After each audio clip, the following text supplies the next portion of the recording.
जिल्ह्याच्या अतिवृष्टीमध्ये 14 ते 18 पर्यंत जो काही मुसळधार पावसाने वाशिम जिल्ह्यामध्ये थैमान घातलेलं होतं,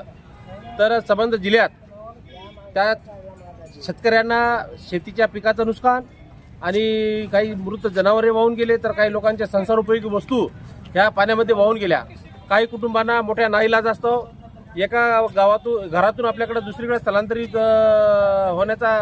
म्हणजे व्हावं लागलं। अशा भयंकर परिस्थितीमध्ये या जिल्ह्याचे पालकमंत्री आणि राज्याचे कृषी मंत्री दत्तामामा भरणे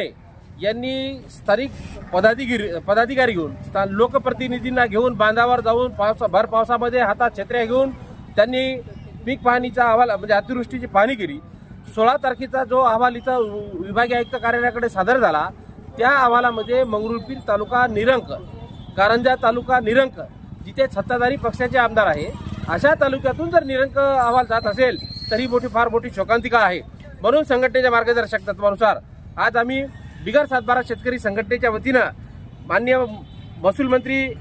चंद्रशेखर बावनकुळे यांच्याकडे मान्य तहसील कार्यालयामार्फत एक निवेदन पाठवलं आणि सरसकट वाशिम जिल्ह्यात झालेल्या अतिवृष्टीमुळे शेती पिकाचे व अन्य नुकसानीची सरसकट भरपाई झाली पाहिजे, यासाठी एक निवेदन दिलं। जर त्यांना सरसकट नुकसान भरपाई मिळाली नाही, पुन्हा सुधारित अहवाल पाठवला नाही, तर मोठ्या नाईलाजास्तव संघटनेच्या मार्गदर्शक तत्वानुसार या जिल्ह्यामध्ये शेतकऱ्यांच्या न्याय हक्कासाठी तीव्र आंदोलन करण्याचा इशारा सन्मान्य महसूल मंत्री